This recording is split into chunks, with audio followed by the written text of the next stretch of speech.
waaqayyo galgala kana balballi diinni kee cufuu hin dandeenye ganama kana dachaa dhibbaan baneera jedha. Nama bukkee keessan jiru qabadhaati inni isa jalaa bade sun dachaa deebi'eera jedhani. Tuma dabalaan inni isa jalaa bade sun dachaa deebi'eera jedhani. Haleluuyaa. Dhugaa waaqayyootii gaafa faarfatamaa jiru tu namoota baay'eedhaaf kaleessa dheengadda waantuma isaan abdatan kan jalaa bade waan isaan qaban harka isaanii keessaa kan ba'e guyyaa irraa sagalee waaqayyoo gaafa dubbatamu wanti haaraan wanti dinqiin wanti argamu wanti haasa'amaa ta'e dhufee balbala keessanan koo akka ameen jedhaa ka Yesuus gooftaan waaqayyo balbala keera kallattii hundumaarra baneera naaf banameera dabalaati. Guyyaa arraas ganama kana waaqayyo nama tokko wajjin beellama qaba. Eenyu lalaayi? Iski Yesuus wajjin qaxaroo qabatee kan dhufe ganama kana yoo. Dhugaa waaqayyoon siin jedhaa ganama kana nama tokko kana yuuti. Kana yuuti. Eewuudha namni ajandaa haaraan qaqqabu warra. Namni eebbii haaraan qaqqabu warra eewuudha. Namni humni isaa haara eenyudha irraa. Waaqayyo irraa dhageera namni tokko irraa afaan isaa jireenyi isaa hundumtuu hin jijjiirama. Baroota darban guutummaatti gungummiidhaan beekamta yoo ta'e rakkinni qofaa kee akka haannaa akkasii gungumsiise namoonni baay'een sitti bolbani guyyaa irraa kaasuutti baattee iddoo galateeffannaa dhaabattee baay'isee namni gaaffii qabuu namni rakkina qabuu dandeen galateeffatan hundumaa qofaa haasaa deeme kaar haali waan itti qabamee qabu hingaa kana booda hin gungumtu namni machoomtee siin hin jedhu kana booda waaqoo rakkinicha sirraa kaasee galataa jira wala ga'ii namaa gidduu gaafadhattu waan namni baatan kan hin qabne waan namni ittiin ija guutetti injarrattee kan jiru argachuuf utuu qabuu dhabdee kan jiru waaqayyo irra wanta caalutu harka kee keessaa argamanaa jetta akkeedee waaqayyo ispeeshaal yoo rina garsaaree jachuu hiikabaal nageenya wanta raamiti anna wanta gungumsiise beektaa maaltu macheesse beektaa haadha saamu'eel ta'uu barbaadde ishee saamu'eel dhiira taraamiti saamu'eel nama seenaa isaa callu malee saba tokkotti dubbatamu isheen haadha saamu'eel elsaabeet mucaa dhabdee turuu ishee haadha yohannis ta'uudhaaf ameen jedhaa jiru akkeedee waaqayyo dhimma kee ture isin irratti har'a wanta haaraan akka kee gashaanaa nama bukkee harka isaa qabiiti waan kee ture sun ispeeshaalii ta'ee dhufaa jiraana jedhaani dhimmi kee ture sun furdatee sii dhufaa jira jedhaani ergaa kana namni fudhateera yoo ta'e ameen jedhaa guddeessaati ijoo wanti qorraa argamta yoo ta'e barana wanta qabamuu hin dandeetu mana keessatti gadhiifamaa jira diinni kaleessa miqanyaan kaleessa iddooti qorraa duwaratte balbalatti qortu jumte waaqayyo keeriyer balbala eenyus rachifuu hin dandeenya balbala addunyaalessaa sii baneera namni jiraas keessa ዛሬ ትንሽ ከሰፈር ወጣ እንላለን yoo nuti beelees yoo qufnes amma gara basoomiiti simbaana achisnaa simbaana koshinaati simbaana hin balleenne seetan inni irraa kana ndaawu amiin jedhaa sammuun kee yaadata waan ta'eef waaqayyo nama tokko wanta inni iyyaannes wanta namni iyyaanneefis keettoo harganaan jiraa Nena buke warga zaga miti arra ini. Wanta ofike di setian neri. Wanta namni siyan neri. Surati tayar gamari. Udah saat yang menjelaka. Malam tu kalesan David yang bekam tu akan yuhum nak kena resera. Sena kalesan David yang bekam tu akan yuhum nak kena resera. Yesus guftada. Bunda kisah ni video akan yusagale kaba. Ke pada namun tak kosa gara-gara sudah gapa ku baik namun tak kosa ini bermager fokus untuk bawusha lo jadi lu namun tak kosa ku bermager fokus untuk pawasa lo jadi belum nami matu boleh tak kau pawasa lo kau derajat nama gara-gara tak kosa ku anfayir ina confess ku ada pecah sarati bekam fayir na hujjah tamir tak kosa ku mau wakayu rana fayisa ini semua story dah ini punya story amin jeraka wakayu gadis sebuah olis gitu dah seras jelas sarana mau tahu udah main nak medan amin jeraka Rakina tikka sa tahu gudda sa tahu wan perbade juga tahu wakil orang mau tajirnya sari sena sari jujur kubai kana kesana. Jone gudda sa demen jeda. Segala itu kon nagi amma nama namni si bin aban negala kana gari bulan si aban desa. Ale sari kedar kana matin kabat teyote milla na matin dem teyote kana bodai milli na masin dem marke na masi hikka badula to si goja dare Yesus. Lagi serta. Ale sana mamba tam de engada na mamba ija na matin narki tu milla na matin dem tu na matin dem tu. Wakai warrob dan den bal-bal sibaran ande caya. Obit tamanen mana sibas obit tamanen suatu dari wakai.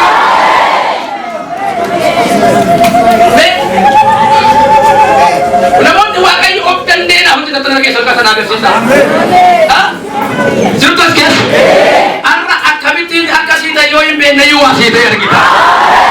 Arka kau kasih na optai ni be. Mana tina optai dah.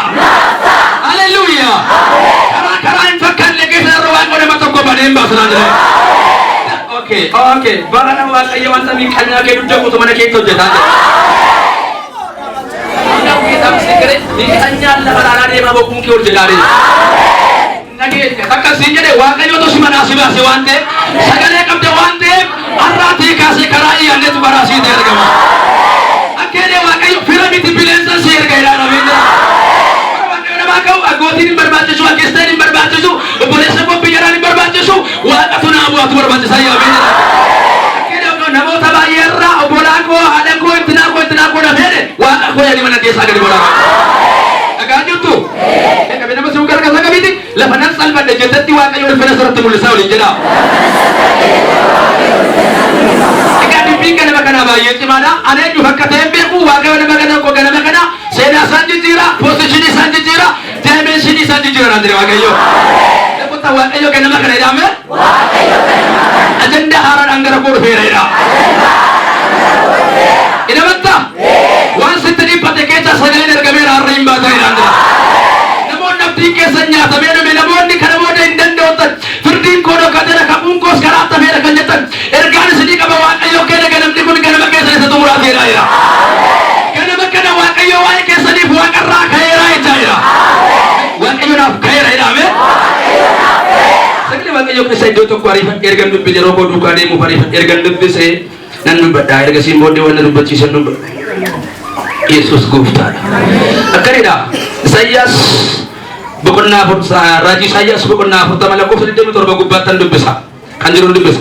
Yaa Yaaqoob, yaa Israa'el, karaan koo waaqayyoon duraa hin dhokate, firdiin koos waaqayyoo koo biratti. Anaaf hin aramne jettee maaliif dubbattaa? Maaliifis komattaa? Ati hin beekneere, hin dhageenye siire, waaqayyo gooftaan bara baraan jiraatu. Inni isa guutummaa biyya lafaa uumedha. Inni hin mudhuku, hin dadhabu. Hubannaa isaas namni qoree bira hin ga'u. Inni warra dadhabaniif humna hin kennu. Warra aangoo hin qabneefis jabina hin kennu. Ijoollonni hin dadhabu, hin mudhukus. Dargaggoonnis gufatanii hin kufu. Warri waaqayyoon abdiidhaan eeggatan garuu humni isaanii hin areeffamu. Akka joobiraas baalleedhaan hin kaatu. Garuu hin dadhaban, hin adeemu garuu hin mudhukan. Waan dubbadhaa asirratti Yesuus gooftaa. Sagaleen kuni waa'ee warra waaqayyoon abdiidhaan eeggatanii akka inni dubbatu dubbiin kun jechuudha. Asirratti yaa Yaaqoob yaa Israa'el jedha maqaan kun maqaa lama. Maqaan kun maqaa nama dhuunfaattis maqaa sabaatis. Yaaqoob yeroo maqaa nama dhuunfaa ta'u Israa'el jechuun immoo maqaa wallaasoodhaan kenname. Maqaa inni jalqaba maqaa nama dhuunfaati yookiin immoo maqaa bara ittiin takkaraattanidha maqaa bara rakkinaati. Israa'el maqaan jedhamu kun eetti kenname yeroo inni waaqayyo wajjin wallaansoo wal qabee eebbifame booddee bakka buusaan yookiin immoo bakka bu'ee maqaa sabaaf laatameedha. Sagalee kun asatti kan inni dubbatu waa'ee abdii dubbata.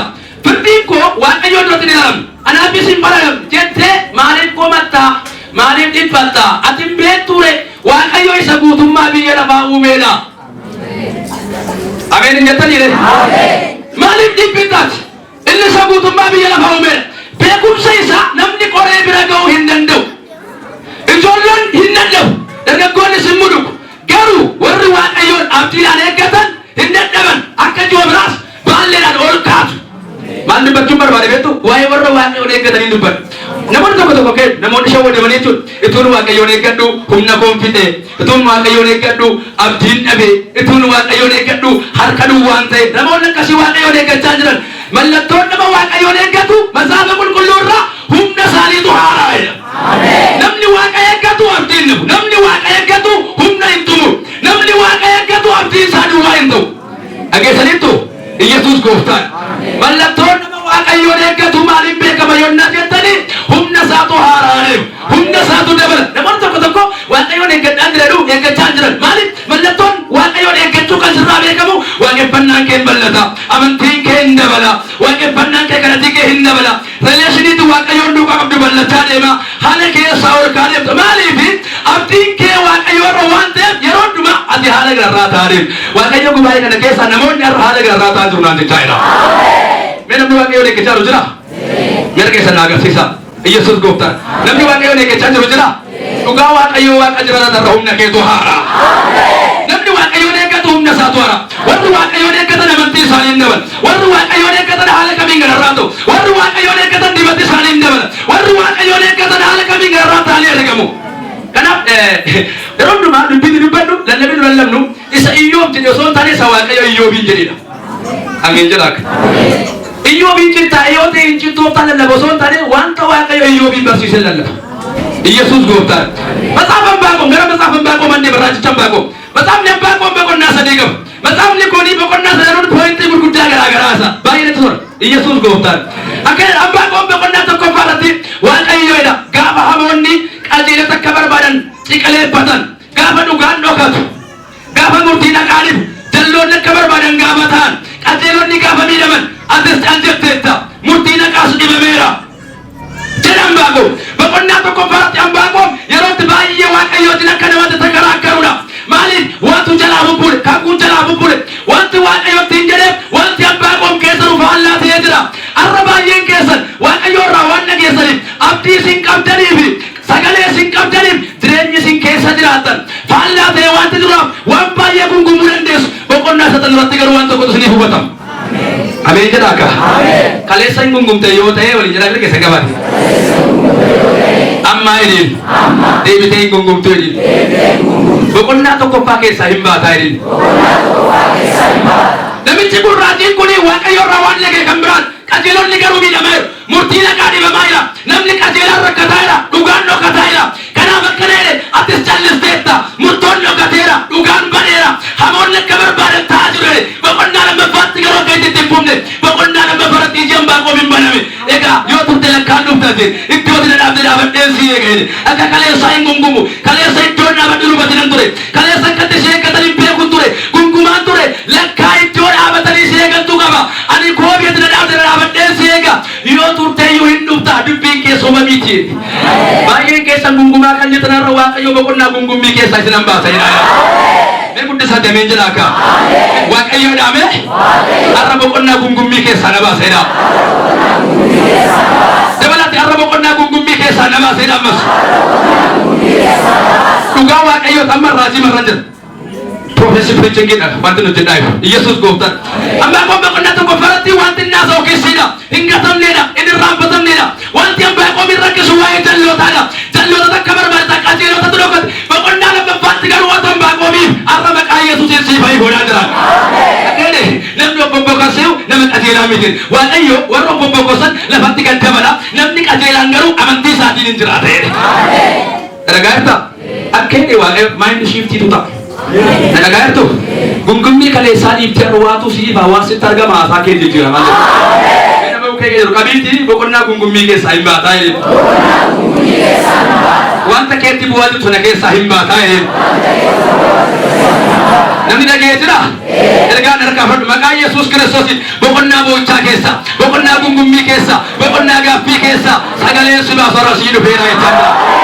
Itu sagalee qabdus jira kan dhokate itu abdii qabdus jira kan dhokate itu ulfina qabdus jira kan dhokate haala ilaaltee haasaa kee kan jijjiirte jecha kee kan jijjiirte Waaqayyo na dhiiseera kan kuwachiin hafeera jettee bu'aa yaaddaa kan jirtu Waaqayyo akkannaa jedheera har'aatii kaasee iji kee baname waan jireenya kee ta'u arguu jalqabdaa jira.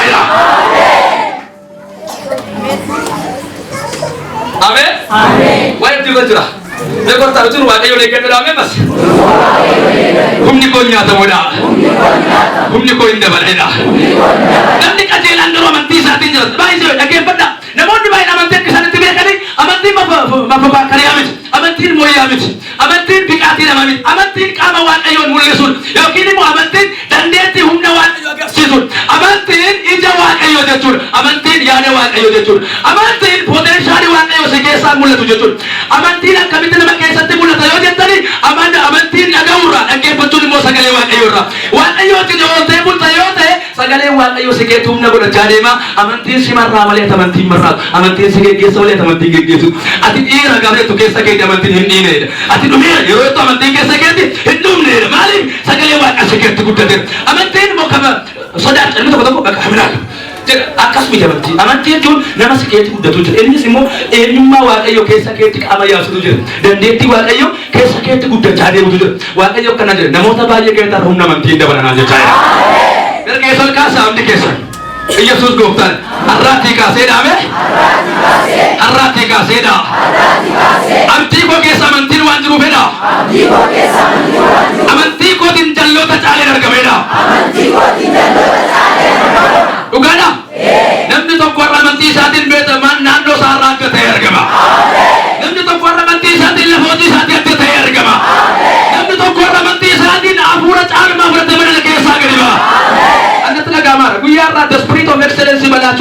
so challa tu basi kubat afurat arma ga masrato masrabeti ke sada mana baru saja ti ada la fajratu ada Daniel rafurat alma tu ture Daniel rafurat ada tu ture kada Daniel warra wajintai warra bat masrara ale aduman hita ti ba kude barfati arga mera maka Yesus Kristus arra ba kude barfati arga tanya ada ulati ke ba kude barfati arga ma jereje ke ba kude barfati arga ma bunni wa kayo omni alma masradu fera andra Kota China gimana dapat jamas?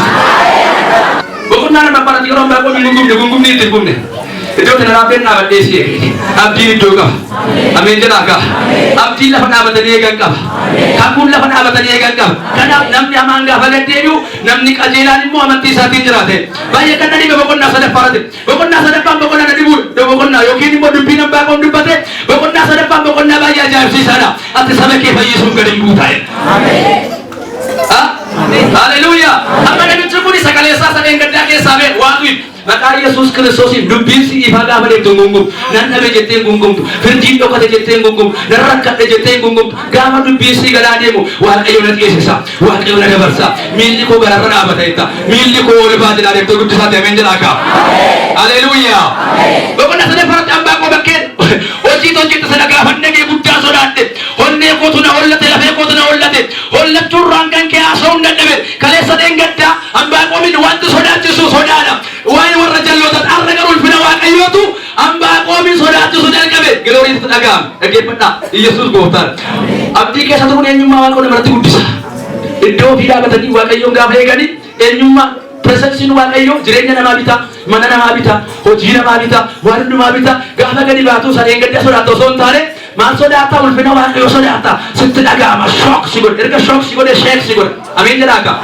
maka Yesus Kristus wa ke shock sigod ramana ke tinta amja amin kali seme mana ke ger ka sagabi di kali sare gadari rakina sodati seyote lola biye la fa sodati seyote arati boderen ulfina wa kayo to serado fa isa to sodati sana de amin jadaka amin mana amin jadaka ate sabe ke fa Yesus garim bute bukan na to ko lama parati yo turte yo tina tu nufte bukan na sare parati mo ate sabe ke fa Yesus am garim bute la ko se ko parati mo la tani mukti wa ini te yo kennes ita kenno na yo bates sawan ni dalla ke sawda tanis yo di banis masin bina yo la tes yo la tuda bates ani wa ayo tanangam mada wa ayo tes na dirja elli milla ko gara gubana la bayre arro wa ayo gumbi ke sasibasen milla ke gara gubana bayre mereka bilang oke kalau kata kami arra ini